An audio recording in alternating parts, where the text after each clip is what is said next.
Allahumma sholli ala Muhammadin.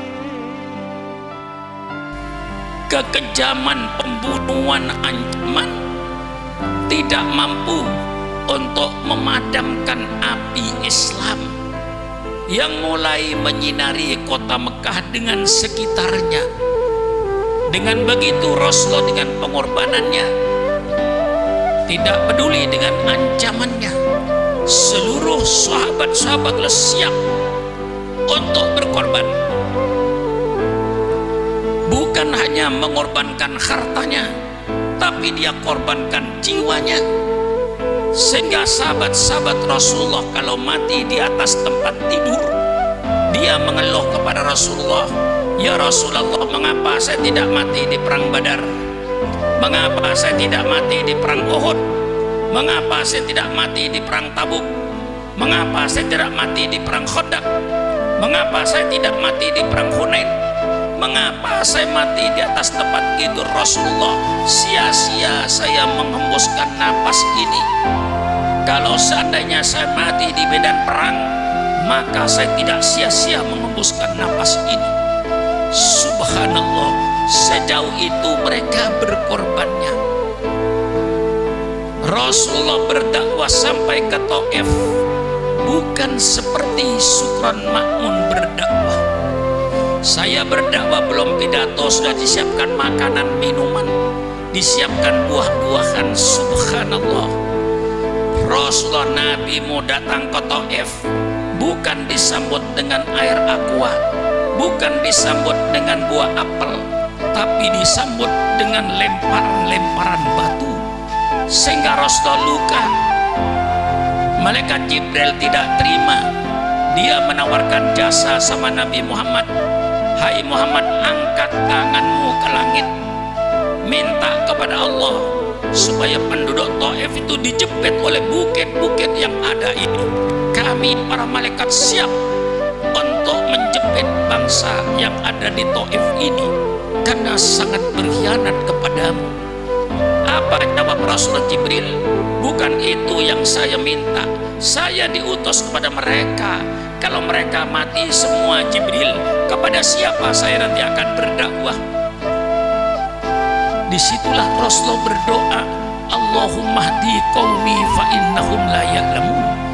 Ya Allah, berikanlah petunjuk, berikanlah hidayat kepada orang-orang yang menyakiti saya ini. Orang-orang yang menyakiti didoain yang baik ke Rasulullah, mudah-mudahan dapat taufik dan hidayat. Inilah Rasulullah dikatakan, "Innaka la'ala khuluqin azim." Sesungguhnya engkau di atas akhlak yang mulia. Ini akhlak Rasulullah sallallahu alaihi wasallam yang harus dijadikan suri teladan. Yang paling utama dijadikan suri teladan adalah Rasulullah sallallahu alaihi wasallam. Laqad kana lakum fi Rasulillah uswatun hasanah, suri teladan yang baik. Ini Rasulullah sallallahu alaihi wasallam.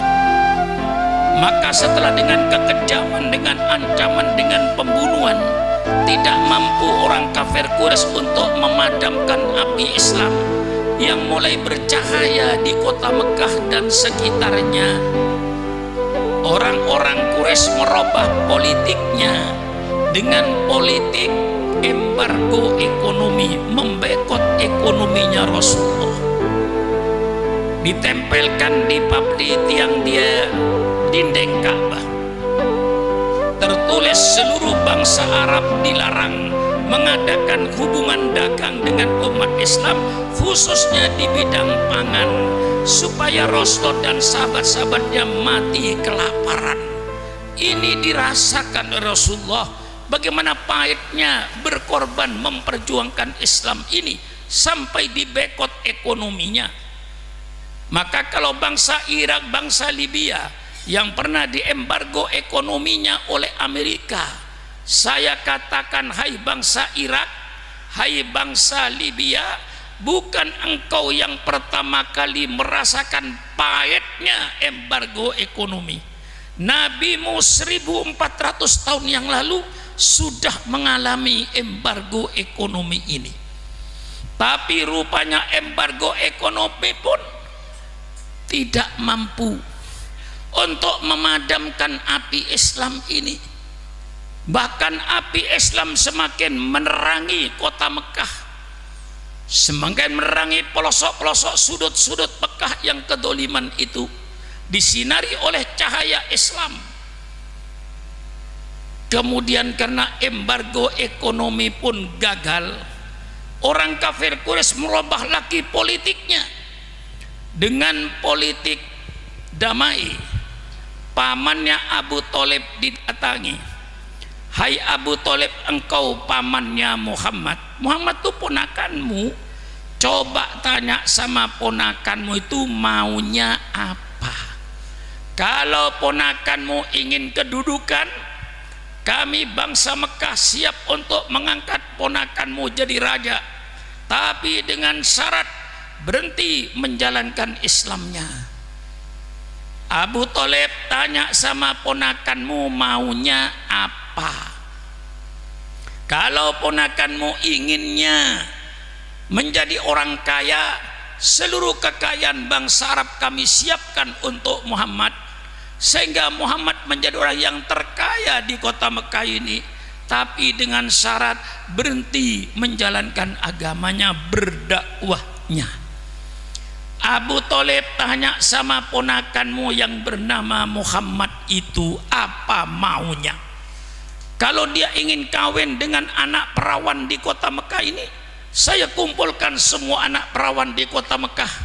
Ponakanmu tinggal kawin 1, 2, 3, 4, 5, 6, 7 seterusnya, asal berhenti berdakwahnya.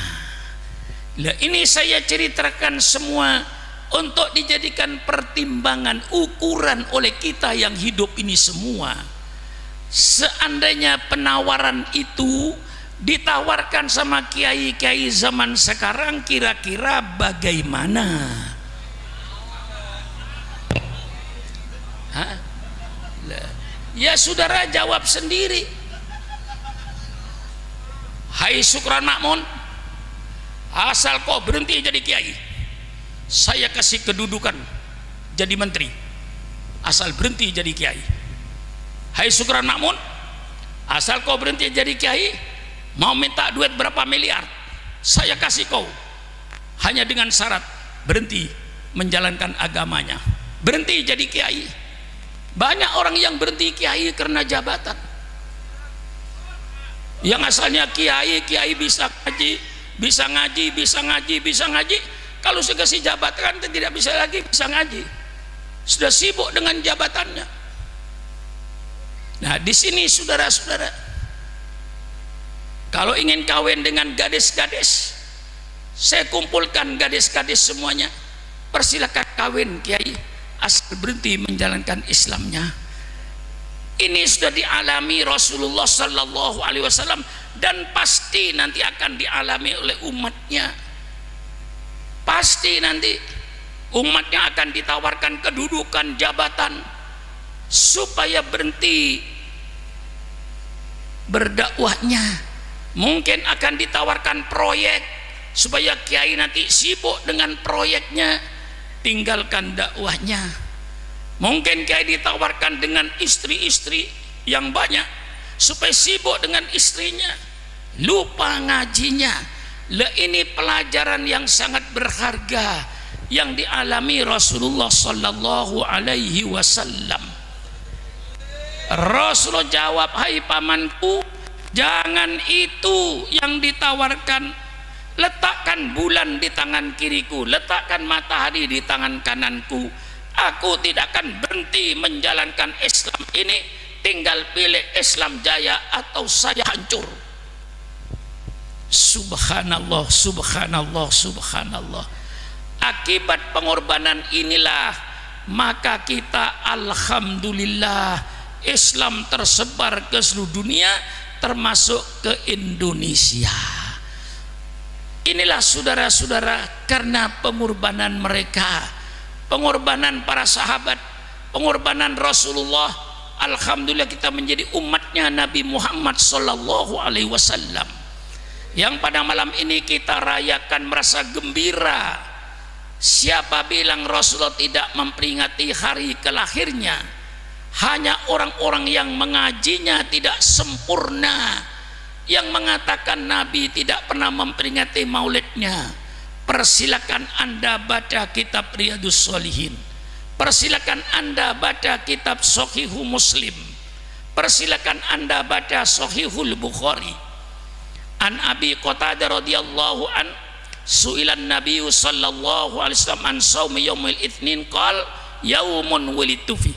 Dari sahabat Abi Qatadah radhiyallahu an ditanya Rasulullah sallallahu alaihi wasallam, ya Rasulullah, mengapa engkau puasa pada hari Senin? Apa jawaban Rasulullah?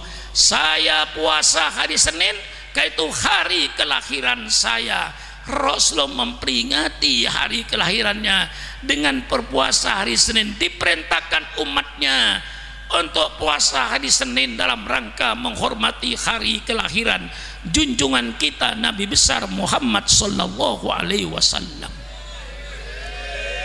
Kita merasa cinta pada pengorbanannya, maka kita peringati hari kelahirannya. Sebagaimana tertulis di belakang ini, kul bifadlillah wa birahmatihi fabidzalika falyafrahu. Katakan oleh engkau Muhammad, dengan karunia Allah, dengan rahmat Allah, hendaknya mereka bergembira. Yang tidak bergembira dengan karunia Allah, yang tidak gembira dengan rahmat Allah, mesti diragukan keimanannya kepada Rasulullah sallallahu alaihi wasallam. Tidak ada karunia Allah yang lebih besar daripada lahirnya Nabi Muhammad. Tidak ada rahmat Allah yang lebih besar daripada lahirnya Nabi Muhammad. Karunia terbesar, rahmat terbesar bagi umat manusia adalah lahirnya junjungan kita Nabi besar Muhammad sallallahu alaihi wasallam. Falyafrahu, hendaknya mereka bergembira. Terima kasih jamiah kepada seluruh jamiah Raudhatul Jannah yang pada malam ini kita mengajak umat untuk ikut bergembira dengan lahirnya Nabi Muhammad sallallahu alaihi wasallam. Berkumpul kita semua, berkumpulnya umat Islam ini saja sudah termasuk perintah Rasulullah.